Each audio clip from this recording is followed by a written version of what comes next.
Welcome to New View Advice. I'm your host, Amanda DeRocher, and I invite you to join me here each week as I offer advice on how to move through whatever problem or trauma is holding you back from living life to the fullest. Let's get started. Hey, beautiful souls. My name is Amanda DeRocher, and this is New View Advice. If you're new here, this is a healing-centered advice podcast where I offer guidance for the healing journey.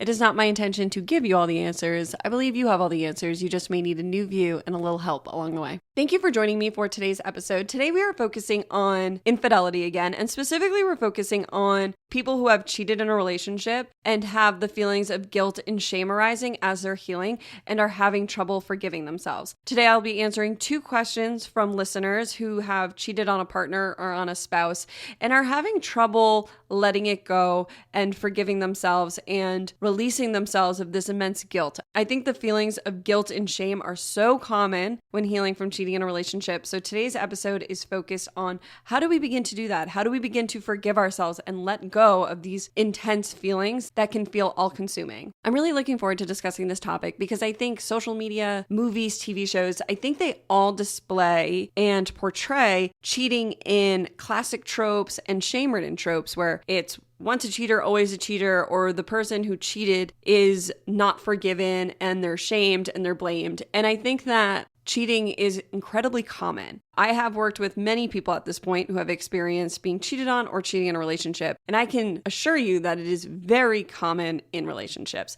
As I've mentioned multiple times before, this is my most requested topic. This is the topic that I get so many questions for. So you are not alone if you are moving through healing from cheating. And I think it's important for us to learn how to talk about cheating from a compassionate lens, from a more human lens, right? Rather than from this place filled with shame and guilt, because I think that makes it incredibly difficult for people to heal from cheating. So today we're going to be talking about the difference between guilt and shame, why these feelings arise after someone cheats, and we're also going to talk about my approach to processing and healing these hard feelings by focusing on self-forgiveness and self-compassion. My intention for this episode is to assist you in healing and forgiving yourself for cheating in a relationship.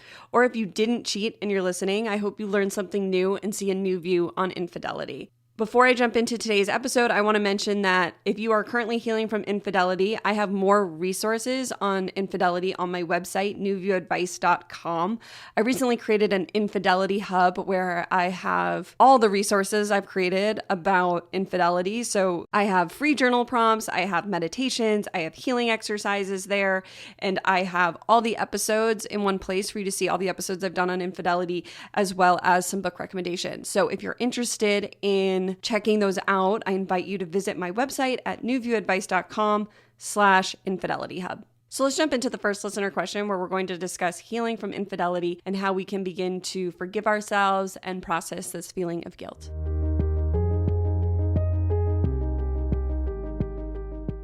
Hi, Amanda. 6 months ago, I had a drunken one-night stand with another person, even though I've been in a relationship for 3 years. I felt so bad ever since, and I regret it so much. My partner forgave me relatively quickly because everything else is going perfectly and it was just a one-time thing. I'm starting to get over it on my own, but I feel so guilty when I see my partner. It's gotten so far that I'm starting to think it's good if we don't see each other for a day because I know it makes me feel better. I love my partner more than anything, and ending our relationship is not an option at all. Do you have any advice?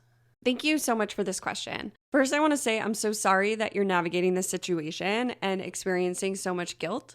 I've spoken with and worked with so many people who have cheated in a relationship. I think one of the most intense feelings that I've discussed with people who have cheated is this intense feeling of guilt that you've mentioned. And it sounds as though this guilt is all-consuming for you right now, especially when you're with your partner. So one of the first things I want to mention up front in this episode is the difference between guilt and shame. I think when it comes to identifying with guilt, oftentimes we loop a bunch of different emotions in with the guilt, especially the feeling of shame. So Brené Brown, who is a speaker and an author about vulnerability, talks about the difference between guilt and shame in her book, Daring Greatly. So guilt is a normal emotion and it's a human emotion that everybody has. And guilt is often a sign that we did something not aligned with ourselves. I view it as a signal to course correct. Oops, I did something bad. Let me fix that and change course. Guilt arises when we break something, right? So say you're at somebody's house, you're having a glass of water, and you drop the glass and it shatters everywhere. You might feel guilty because you broke something that wasn't yours. That doesn't mean that you are a bad person. It's, oops, I did something I didn't mean to do. And it's a sign to course correct, right? You can ask, can I buy you a new glass? Can I help you clean that up? And you can apologize for breaking the glass. Shame, on the other hand, is identifying with that choice.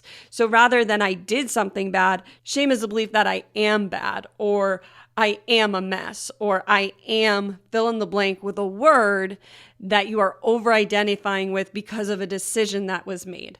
So I think this is very common for people who have cheated in relationships. I think there's so many reasons people cheat, and we're going to discuss a few of them today. But I think what happens a lot of the time is that when people cheat, they begin to look at their actions, which sometimes is immediately, sometimes it's months later, sometimes it's even years later. And they can begin to identify with this decision. So meaning I cheated, therefore I am bad, or even over-identifying with being a cheater and having beliefs around what it means to be a cheater rather than seeing I cheated, not that I am a cheater. The difference between saying I am blank and I did something I wish I didn't do rather than identifying with that mistake. We're human. We all make mistakes. Everybody does things along their human journey that they regret, that they wish they could change, that afterwards, they say, that wasn't the best choice, or I could have said that better, or I wish I didn't yell there. Everybody makes mistakes. We want to learn how to not over-identify with these mistakes and understand that we're human. Because spoiler alert, you're not bad. You are not those negative words you are telling yourself. You're human and you made a mistake. Yes, you did something you regret, but you don't deserve to live with that hanging over your head for the rest of your life. You deserve to heal and to see why you do the things you do. You deserve to forgive yourself, because even though we make mistakes, it doesn't take away from us being worthy. That doesn't take away from our enoughness or our lovability. We are all humans trying to figure out this human journey as we go. And when it comes to cheating, it can really bring up so many negative feelings about ourselves because so many people don't understand why they did what they did. So my first piece of advice is to start becoming aware. I want you to bring awareness to why you cheated. Because when we are healing anything, it's so important for us to become aware of our thoughts, our patterns, our core beliefs, and our internal drivers. And not only to heal, but to make sure this doesn't happen again, right? If we don't know why we did what we did, then we're unable to tell ourselves it won't happen again, or even believe ourselves that it won't happen again. I think sometimes this guilt remains when we don't know why we did what we did. I think sometimes these negative feelings such as guilt and shame, maybe embarrassment, maybe disgust with ourselves. There's so many different emotions that can really get tied into this guilt. And I think sometimes these emotions remain because when we don't know why we did what we did, we're afraid that we can't course correct. And we keep badgering or berating ourselves with fears that we may make the same mistake again. So we never allow ourselves to forgive ourselves from this mistake, to learn from this mistake, to ensure that it doesn't happen again. Unfortunately, this is a strategy of the mind, and it doesn't work because you're being cruel to yourself, and you're actually, how I view, self-punishing yourself by playing on a repeat these mistakes you've made. And that's not healthy because it often leads to more distance between you, yourself, and others. So for you, my guess is that your one night stand stemmed from something. And so by bringing awareness, you can begin to figure out your why and your triggers to help you alleviate yourself of some of this guilt. Many people cheat in relationships for a variety of reasons, but a reason that has become clear to me over and over again is that they're seeking a need when they cheat. So this need is often not just sex. I personally haven't met anyone yet who said the sole reason they cheated was for sex. It's often a different need. So I want to take a minute to really let this sink in because I constantly hear from people in the New View Advice community that they didn't cheat because of sex. But this is such a strong belief in today's society that if you go out and you cheat in your relationship, that you were seeking sex with somebody else. That is completely untrue. And many times when I ask people who I've spoken with if they know why they cheated, they actually can't articulate their why at the beginning of our sessions. And while that may come as a surprise, I want to spend a few moments exploring some of the reasons why I've found people cheat throughout working with people in the New View Advice community. So one pattern I've found with cheating is that people who are people pleasers can lose themselves in a relationship. So sometimes people cheat when they've ignored their own needs for so long. And to be clear, this is not the fault of the partner who was cheated on. much of this is very unconscious. Even losing yourself in a relationship is often very unconscious, and we're not able to see ourselves until we're so far gone in that relationship, until we almost snap out of it and we're like, what happened? Either through a breakup, through a moment like cheating, or something else will snap us back to reality of what happened. Where did I lose myself along the way? But often we lose ourselves in relationships one step at a time, one choice at a time, ignoring ourselves and our own needs and our own wants one moment at a time. And it's over a large period of time where we really feel like we lost ourselves because many small moments lead to this greater, larger feeling inside. So with the people pleaser example, I find that sometimes with people pleasers, they swing from one extreme to another. So they can be all giving and self-sacrificing, and then something happens and they completely swing to the other end and they do something for their own pleasure, right? Oftentimes when we people please and we lose ourselves in relationships, a lot of our needs aren't being met, but we're trying to make those needs be met by self-sacrificing, by giving up too much of ourselves. So then we can swing to the other side and cheat in that relationship because we're trying to fill a need that hasn't been met for a while. But again, this isn't to blame the person who's cheated on. It's an opportunity for us to just see that there's a reason why these behaviors happen as we're taking accountability for our actions. Another example is that you're not having a need met in your relationship, so you go seek that need outside of your relationship. This is similar to the above example, but it could really be any need. So one example that's coming to mind is, say you have the love language of words of affirmation. So that's a need for you. You need that language that is going to build you up rather than tear you down.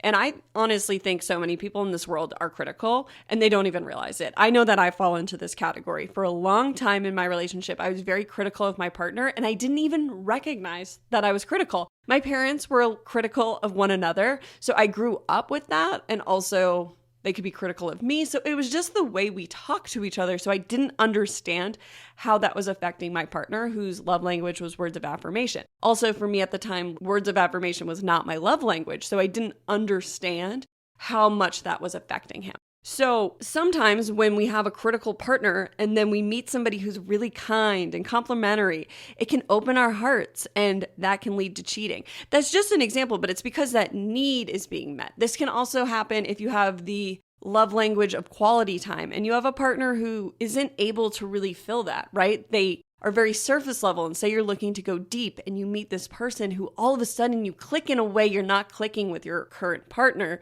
That can lead to cheating. And again, it's not an excuse for the cheating, it's understanding why this is happening. So many of these actions are unconscious. So this is us beginning to bring awareness to why we do the things we do.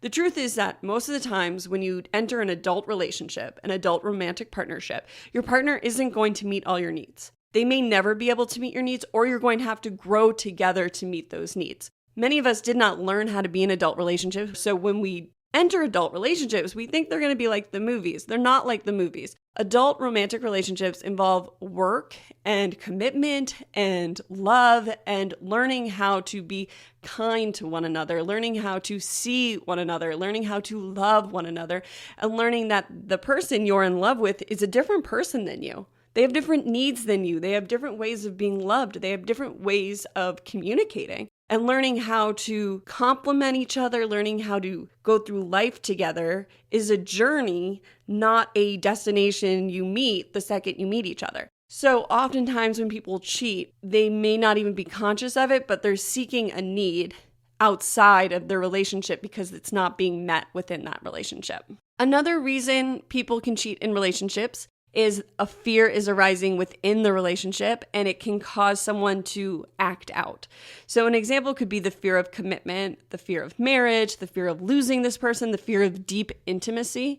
If you have a fear like these, then you may find that you end up, for lack of a better phrase, self-sabotaging your relationship at some point because you are hitting this fear. So say your relationship is going really, really, really well, and deep within you, you have a fear of intimacy, or you have a fear of really being seen.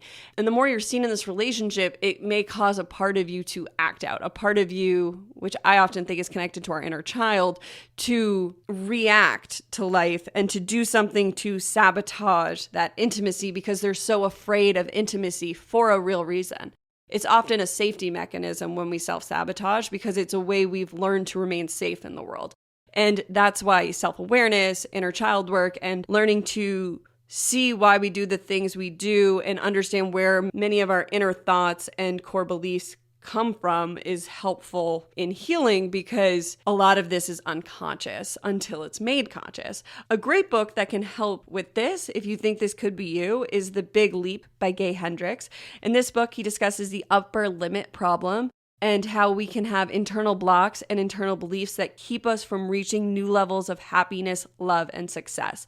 Gay Hendricks does an amazing job of breaking down why it is that we can self-sabotage when things are going really well. And so I think this can be a really helpful book for people who think that could be something that's going on here for them. And perhaps there's another reason you cheated in your relationship. These are just 3 examples I wanted to give that I think aren't really talked about, and I've also seen by working with people who are healing from infidelity in their relationships. So as you begin to bring awareness to your behaviors, your thoughts, and the feelings you're having, I also want you to begin to track your thoughts. So tracking specific thoughts you tell yourself when you are with your partner. It sounds like you likely have a lot of negative and self-criticizing thoughts when you're with your partner, and that likely is the cause for why you want to distance yourself. You likely are able to cope and distract yourself when you are alone, or you're able to reassure yourself more when you're by yourself. But it sounds like when the two of you are together, my guess is that you are saying some negative thoughts, as well as feeling these feelings of guilt and shame. And maybe other feelings are getting lumped in with this guilt and shame. So I want you to really begin to identify the feelings that are arising. So I want you to begin to track these negative thoughts and then asking yourself if these are really true. For example, are you telling yourself, I am bad? Is it really this shame that's arising? Are you punishing yourself? Are you criticizing yourself for a mistake you made? And are you identifying with that mistake? And another belief that I invite you to explore is, what does it mean to be a cheater? Are you identifying as I am a cheater? And what does this mean to you? Because cheating on someone can cause you to begin identifying as I am a cheater and telling yourself that story, I am a cheater. And the problem with that is that many of us have created stories and beliefs around what it means to be a cheater, such as cheaters are bad, cheaters are liars, cheaters are unworthy, cheaters are unlovable, cheaters are unforgivable. When truthfully, I don't think cheating one time or even multiple times makes you a cheater. I don't think you have to identify as a cheater. To me, what's coming up right now is when I think of having a drinking problem. So I've been sober for 2.5 years. And when I think of I had a drinking problem, I don't identify as I am a drinking problem. I don't identify as I am an alcoholic. I've chosen those words don't feel good to me. I identify as I have a drinking problem. That drinking problem isn't me. That is not who I am. It is something that I have healed from and continue to heal my relationship with alcohol. So I invite you to create a little distance between you and yourself in this cheating. I have cheated before, rather than I am a cheater, because you're not currently cheating in your relationship. It sounds like you and your partner have worked through these problems and you're the one having trouble forgiving yourself. So I think that maybe creating some distance between being a cheater and just saying I have cheated may help you to begin to look at what is going on within you in relation to this cheating. I also think that being a cheater means so many different things to so many different people, when the word itself just means that you cheated on a partner. So all the stories that you have attached to the word cheater are going to be different than the words that somebody else has attached to being a cheater. That is your own experience of that word. That is the beliefs you have picked up from society, from your family structures, from when you were young, from the experience you had with cheating.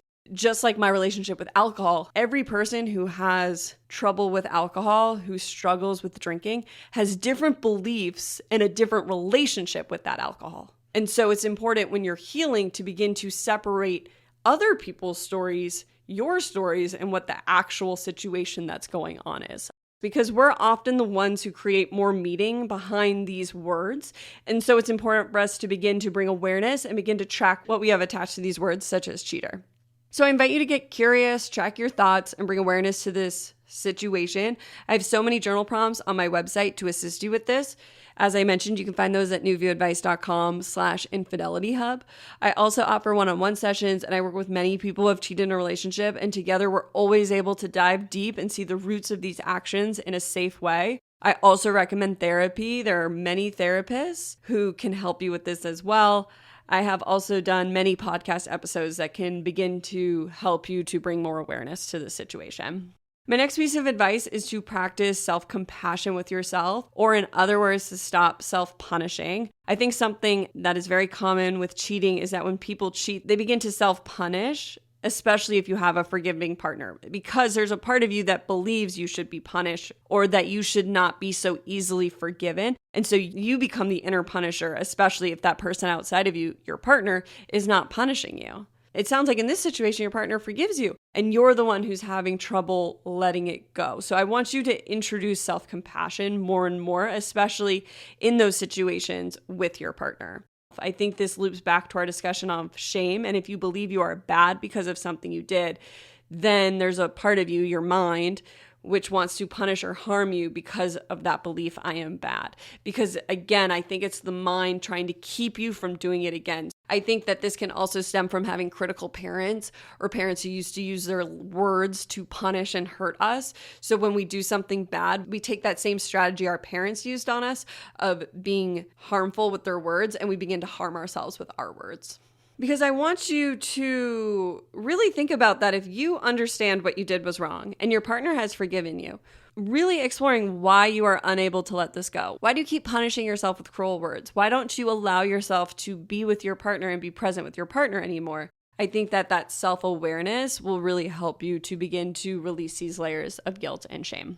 I've seen over and over again how the feelings of guilt and shame create a spiral of guilt and shame. It's so hard to live with self-hatred, self-punishment, self-criticism, self-denial, self-harm. And so what can you do to begin to forgive yourself? What can you do to begin to open your heart to yourself? What can you do to begin to see yourself through the eyes of your partner who has chosen to forgive you? I want you to begin asking yourself what you need to let this go. And also maybe what are you running from? What is your fear here that is arising? I think a lot of people who cheat in a relationship really are afraid that if they were to let this go, that they may make the same mistake again. And that's more scary to them than harming themselves with cruel self-talk. And I think this can happen because it can be traumatic to cheat on someone, and it can be traumatic to be cheated on. So we don't want to live through that again. So we keep living with this shame and this guilt to ensure it doesn't happen again. But truthfully, that doesn't help us because, as you said, by living with this guilt and shame, you're keeping yourself from a loving relationship. You're keeping yourself in this spiral and in this pattern and in this loop rather than allowing yourself to move forward in life. Because the truth is, we can't guarantee we won't make mistakes again. We can't guarantee bad things won't happen again. It's one of the scariest things as a trauma survivor or as somebody who has experienced something very overwhelming for us or very harmful, or if we've harmed somebody else, it can be really traumatic, for lack of a better word. So a part of us doesn't want to forgive ourselves because it doesn't want it to happen again. So you have to learn how to be kind to yourself and assure yourself that it's okay and that you are human and that you will make mistakes, and learning how to accept yourself and accept where you are rather than thinking you need to be this perfect human. That's not true. We all are going to make mistakes. And I think that mistakes are okay. Mistakes are just part of the human journey. It's part of the journey here, right? If life was perfect, it would be quite boring. So we're really here to learn. I believe that we are souls having a human experience. And the soul came here to learn what it was like to be on planet Earth, learn what it was like to be human. And so it's really interested in these learning opportunities. And it's not so much about never making a mistake again. It's learning how to accept ourselves exactly as we are in each present moment. So that leads me to self-forgiveness. I think that when it comes to cheating, we need to learn how to forgive ourselves for our mistakes. It does not condone our actions. It does not mean what we did was right or that we didn't hurt anyone, but forgiveness is freeing ourselves of the past. It's letting go of the resentments and the pain so we can move forward and learn from our mistakes, and we can move forward and be in a healthier and a stronger and a more loving relationship. I see time and time again the inability to forgive oneself after cheating, and so I think it's so important to begin diving into the beliefs you've had about yourself and beginning to get honest if cheating created those beliefs or if some of those beliefs go back farther. So as you begin to forgive yourself, as you begin to bring self-awareness to this, as you begin to practice self-compassion, I also think it's important to practice self-care, Be kind to yourself, take care of yourself. I think when people cheat, they think they need to overcompensate with their partners and abandon their own wants and needs. And I really think it's important for you to take care of you because that will help you to be a more loving partner. You mentioned needing space sometimes from your partner. I really think that's okay. That sounds like it's a healthy choice for you right now. If it's really hard for you to be with your partner, begin to look at that and then don't punish yourself for needing space. I know that I need space from my partner. He's my favorite person, but I also need alone time. It's been hard for me to voice that, but when I get that alone time, I'm actually a better partner. And it may sound counterintuitive, but when we fill our own cup first, we can show up better for others. So maybe a part of this right now is that you just need to take care of you and practice being kind to yourself, giving yourself what you need. Spend this time getting to know you because you are worth knowing. You are obviously a loving partner. Not everyone who cheats wants to heal or become self-reflective about it, but you have, and you've taken this as a chance to get to know yourself deeper, to heal, learn, and grow. And I think that's beautiful and should be honored. And I think that at the end of this, you're going to be a more loving and also a more responsible and also a more compassionate partner to your partner as well. Thank you so much for this question.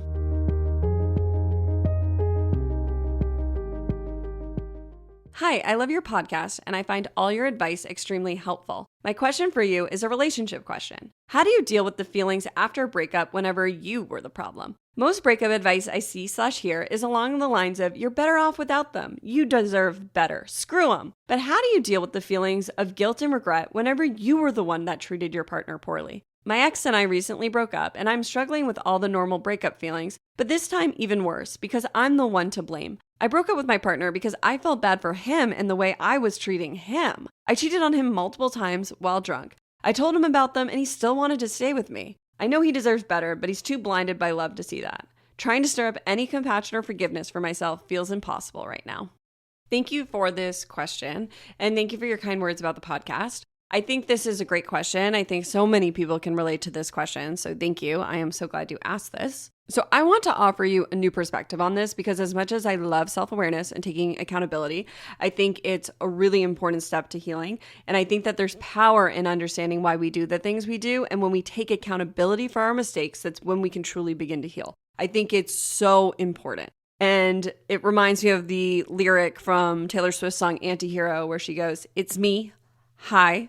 I'm the problem. It's me." That's one of my favorite lines. I hear it in my head all the time. And I love that. I love that you're able to take accountability for your actions. But with that said, I truly believe there is a balance, and I don't think you were the entire problem in your relationship. I think it sounds like you definitely have some things to look at and heal, but I want to offer you some compassion because it sounds like you are being very self-critical, using words like you're the problem, blaming yourself, and saying you're having trouble offering yourself compassion. I'm not sure how old you are, but we all make mistakes in relationships, especially when we're young. I think the 20s for a lot of people is learning how to be in relationships, learning how to take accountability in relationships, learning how to be healthy in a relationship. It's not about learning to be perfect in a relationship.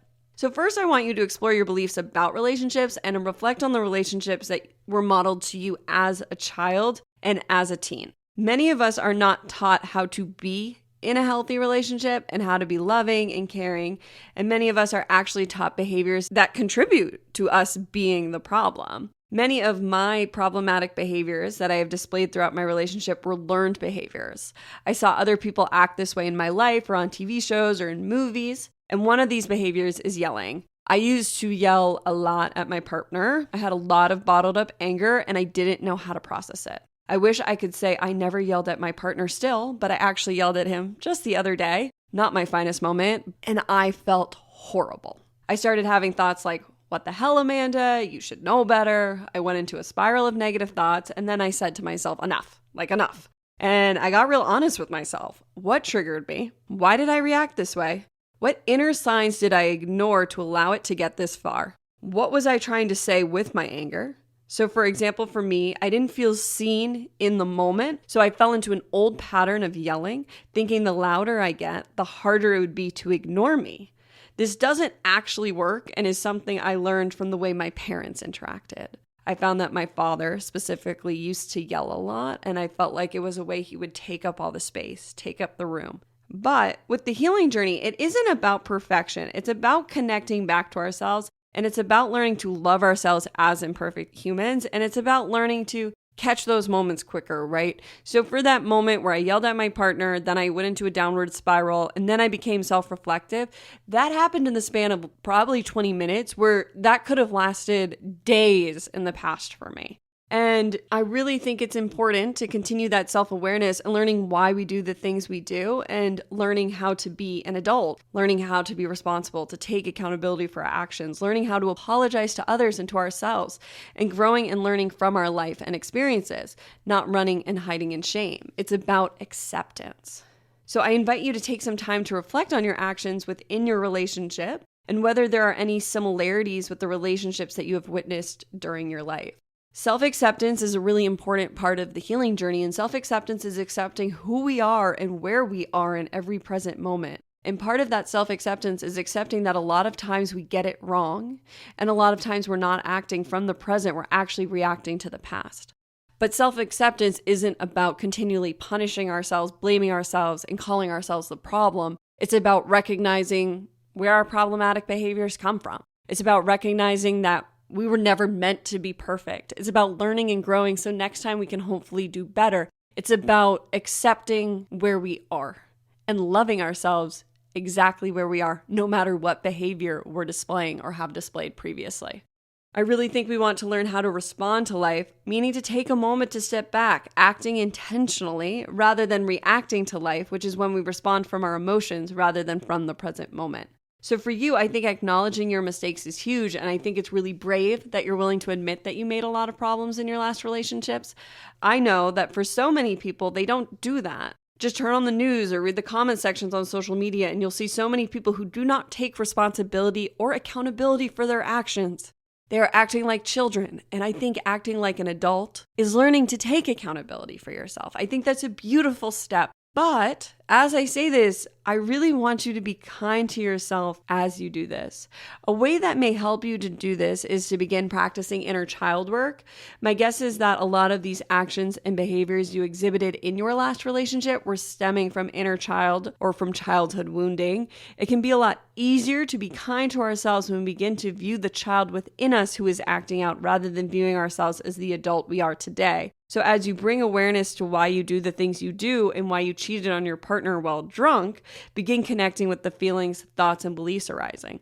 Do you see a pattern throughout your life? Did one of your parents exhibit similar behaviors? If you have strong feelings arise, when was the first time you felt these, such as guilt and shame? Have you healed the times you first felt these emotions? So to return to the example when I yelled at my partner just the other day, I stopped myself and I said, why am I so triggered? And I heard the word disrespected in my head. And I was like, oh yeah, I did feel disrespected. And I was like, this isn't a word I've really sat with, disrespected. So I was like, when did I first feel disrespected? What is this connected to? Why did I have such a strong reaction to such a small moment? Then I had flashes from my teen years after being sexually assaulted and how I felt disrespected by the people for ignoring my existence. The people in the past who hurt me tried to never speak to me again. They walked through the halls of my school and they pretended I didn't exist. I felt like a ghost. And so I realized that in my present day, when my partner ignores me, it can trigger this feeling of being a ghost and feeling disrespected. So for me, I was triggered by this past trauma that ignoring me equals disrespect. There was a part of me acting out and trying to actually get my own attention. Because it wasn't until I became aware that I was feeling disrespected when I was ignored, and that there was a part of me in my teen years that had a real thing that needed to be witnessed and healed and sat with. That part of me was going to constantly get triggered until I looked at that, because that was something within me that needed to be witnessed. It really needed my attention, because that teenage version of myself who experienced very real trauma deserves for me to look at everything she experienced. So once I brought my awareness to this present moment and how it connected all the way back to my teen years, it was so much easier for me to be kind to myself about my overreaction. I was like, oh, of course I felt that way. I had never seen that before. Okay, I can see that. I'm so sorry, self. I gave myself a moment. And then I was able to take real responsibility for my actions in the present and to truly apologize to my partner because I could see that he did nothing wrong and he didn't deserve that reaction. That was true. It was all me. Now, could he have acknowledged me and helped me to feel less ignored? Yes. And we talked about ways he could do that moving forward to help me feel safe within the relationship. But we were able to have that conversation in a calm manner, and I was able to communicate why I needed that, and that was helpful for him. But technically in that situation, he didn't do anything wrong. It was one of those Taylor Swift moments where it's me, hi, I'm the problem, it's me. And I took responsibility for that. And I share this because this is one way you can begin to forgive yourself and take accountability for your actions. Inner child work is so important. And I truly see so many children in adult bodies when I leave the house. There are so many people with unprocessed trauma and emotions. And when we do not process the hurt and pain within us, we either begin to lash out at others or at ourselves. Healing is a journey back home to self, and it takes time and energy, and is much easier if you can be kind to yourself as you heal rather than judge and criticize and punish yourself. And so I think that sometimes we can take on too much responsibility. And here it sounds like you may be taking on too much responsibility. I think there were probably other issues within your relationship. There may have been needs that weren't being met. That's not me blaming your partner. This is not about blaming and shaming. We're not throwing blame and shame back and forth. We're just becoming aware of why we do the things we do. And that oftentimes we don't just act out and do horrible things. I think that's a reason it can be hard to let go of guilt and shame, is that when we don't understand why we did the things we did, we can think we're just this horrible person. And we're like, oh my God, what if that happens again? That was a fluke, but that fluke could happen again. It doesn't work like that. But we're living so unconsciously here on earth. It's so important for us to begin to bring awareness to ourselves to understand that that's not how it works, right? To understand that maybe our partner wasn't meeting all our needs, but maybe we never communicated those needs, right? And so it's just about seeing the bigger picture, not about blaming anybody. And here I want you to not only work on forgiving yourself and giving yourself a break and understanding that we make mistakes. I also want you to learn to see maybe if there were some needs that weren't met for you within this relationship and to become aware of why you did the things you did. Because I think that will help you for future relationships. That will help you be able to communicate your needs. That will help you to be able to see the signs and the triggers that led you to those nights out where you were drinking and cheated on your partner. So I just want you to take responsibility, but also to let yourself off the hook at the exact same time. It sounds counterintuitive, but I see life as the infinity symbol where it's all about balance. And so we have to learn to balance responsibility and also balance that forgiveness and letting go of our mistakes. I really believe that your cheating likely stemmed from a wounded place. So rather than judging yourself for this wound, I want you to learn to love yourself so fully that you and your body know that it's safe for you to release that wound. As I mentioned in my previous answer, I think self-care is really important for you right now. Self-criticism can feel like we are stabbing ourselves with 1 million little needles. And so it's important for you to begin to care for yourself, treat yourself like a child, give yourself time to play and rest and cry. Allow yourself the time to feel your feelings, but also to enjoy life. Healing is a journey, not a destination. So you have to learn how to live and enjoy life and allow the healing and hard feelings and hard realizations and hard moments, but also to enjoy it. Life is all about balance. I also wanted to touch on how you broke up with your boyfriend because he's quote unquote too blinded by love to see that he deserves better. I think a way you could begin to reframe this is that you broke up with your boyfriend because you know that you can be a better partner and you're choosing to be single until you are ready to be a more loving partner. We are not responsible for making others' decisions. And I'm not saying you should be with your ex. I think you being single could be a great time for you to heal and connect with yourself. But I do believe you should reframe this decision from a you perspective, not his perspective. If he chooses to be with you despite your faults, that's his choice. You do not need to make that choice for him. I know many people who have been cheated on and have stayed with their partners and their relationships have changed and grown and now flourish. It is possible to heal from cheating in a relationship, and the relationship also does not have to last. But I want you to begin taking ownership for this decision and framing it in a way where you broke up with him to choose yourself and your own healing, because that's really what I think you did here.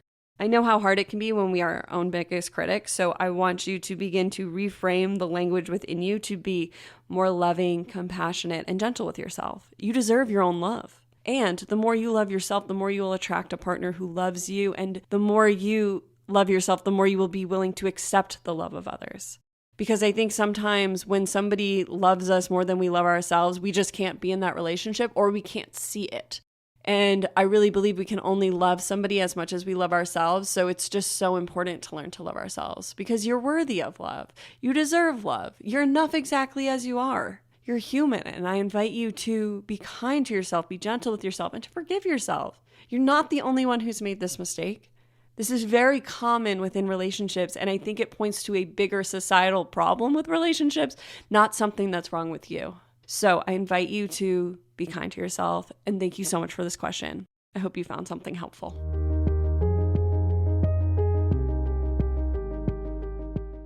Thank you so much for tuning in to another episode of New View Advice. Thank you for having this conversation with me about infidelity. I really enjoy talking about this topic because I think that it has a bad rap, and I think that it's important for us to continue to dive deep and to be compassionate with ourselves. I wanted to mention again before we wrap up, if you're interested in more resources to assist you in healing from infidelity, you can check out my website, and I have an infidelity hub where I have free journal prompts, resources, podcast episodes, and more to help and assist you in healing from infidelity. And you can find that on my website at newviewadvice.com/infidelityhub.